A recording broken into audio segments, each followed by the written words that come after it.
Cale Honyost, a Kiowa soldier stationed in a remote area of the American Southwest, found himself increasingly haunted by unsettling events. Initially dismissed as exhaustion and the strain of duty, the disturbances escalated. Livestock were found mangled, bearing wounds that defied explanation. Whispers among his fellow soldiers spoke of a creature of immense power and ferocity. A werewolf. Cale, steeped in the traditions of his people, felt his ancestors' reverence for nature, for the balance of the natural world, clashed with the violence tearing through the landscape. The creature's attacks weren't just brutal. They felt like a violation of the sacred, a disruption of the harmony his people cherished. He began to see parallels between the stories of his ancestors and the terrifying reality unfolding before him.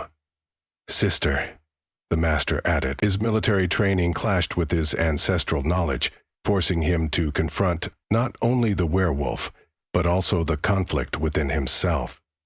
The ensuing hunt became a journey of self-discovery, as Cale grappled with his dual identity, a modern soldier bound by duty, and a Kiowa warrior guided by ancient wisdom. The full moon hung heavy in the sky, casting long, eerie shadows across the desolate landscape. Cale, armed with his rifle and a growing sense of dread, tracked the creature. He wasn't just hunting. He was searching for an understanding, a way to bridge the gap between the brutal reality and the spiritual world his ancestors inhabited. The air thick with the scent of earth and something primal, something feral inside. He found not a monstrous beast, but a figure shifting between human and wolf, caught in a brutal, agonizing transformation. The creature's eyes, wild and filled with pain, held a flicker of something akin to understanding. The huntsman feels cold. He cannot sleep. And that is. Cale saw not pure evil, but a tormented soul, trapped in a cursed existence, a reflection of the imbalance in the land itself. This resonated deep within his Kiowa spirit. The creature's pain was a violation of the natural order, a disturbance of the sacred balance his people understood.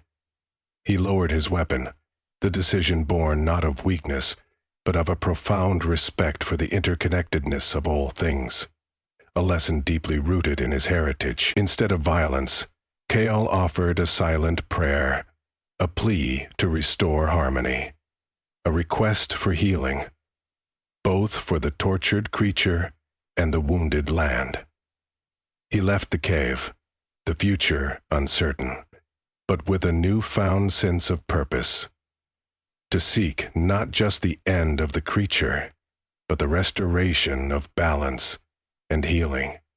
The conflict remained, but a new path opened up, a path that sought resolution over conquest. Days turned into weeks. Cale continued his patrols, but his focus shifted. He sought not the werewolf's destruction, but signs of ecological imbalance. He noticed subtle changes, a dwindling water source, an unusual absence of certain birds, a strange blight affecting the vegetation. These weren't coincidences. They were symptoms. The land itself was sick, a manifestation of that sickness, a manifestation of a deeper, unseen wound. He consulted with tribal elders, poring over ancient texts and oral histories.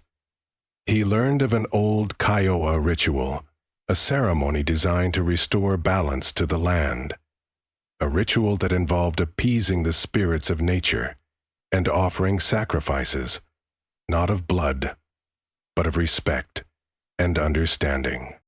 The ritual required a profound connection to the earth, a deep empathy for the natural world, something Cale now possessed, forged in the crucible of his confrontation with the werewolf. With the elders' guidance, he embarked on a quest to gather the necessary elements for the ritual: sacred herbs, stones imbued with specific bird, rarely seen in the region, and the feathers of a specific bird, rarely seen in the region. His journey was arduous, testing his physical and spiritual endurance, but with each step, his connection to the land deepened, reinforcing his belief in the interwoven nature of all living things.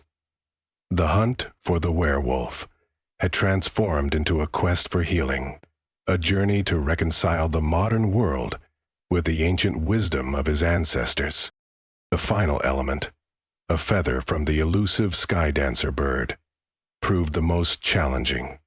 Legend spoke of its ethereal beauty and its ability to bridge the gap between the earthly and spiritual realms. Kale spent weeks tracking the bird, his persistence fueled by the urgency of the ritual. Finally, he located it, perched atop a towering cliff overlooking the valley. He didn't attempt to capture it. Instead, he offered a silent prayer, a heartfelt plea for understanding and harmony.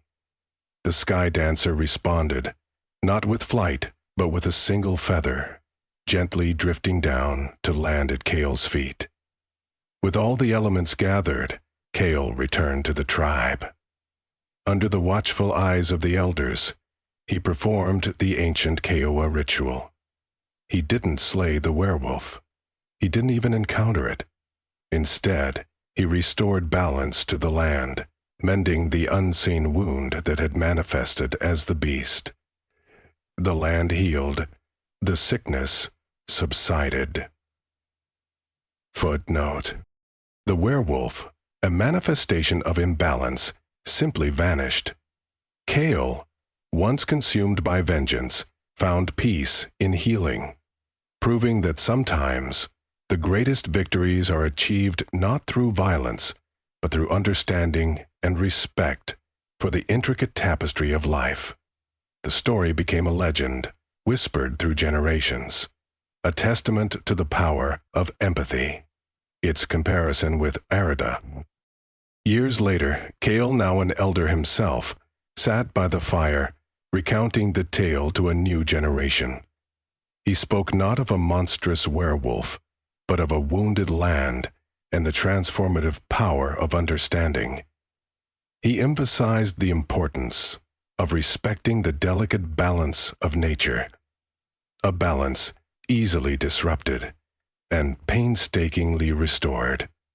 The children listened, captivated by the story, their eyes wide with wonder. They saw not a tale of horror, but a lesson in harmony, a reminder that even the most fearsome creatures are often symptoms of deeper, more complex issues. The legend of the werewolf, once a story of fear and vengeance, had become a parable of ecological responsibility, a timeless reminder of humanity's intimate connection to the natural world, a testament to the restorative power of empathy, and a gentle warning against the perils of ecological imbalance.